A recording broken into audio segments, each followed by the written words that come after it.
пам'ять блукає, але з той пары не забыта. Калі же им он с Свидригайлом послали два войски на битву, сышлися каля Великамира, было на святой Тораце час гонору новым кумирам,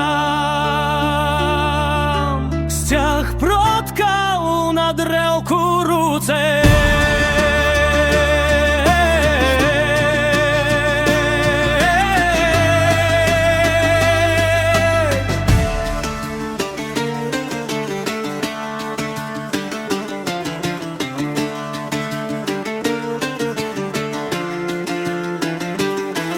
Даремно сышоў Свидригайла,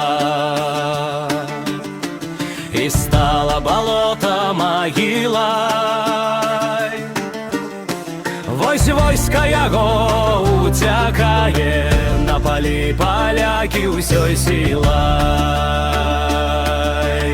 Зловесная цень под мячами, збег Свидригайла ў замок. Князь чешский бился отчаянно, ды зим гуситы так само.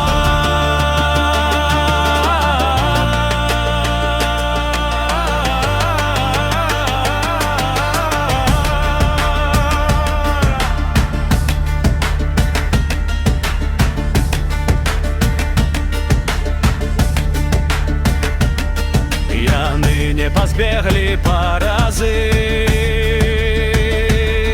цяпер жа Гімон сеў на троне.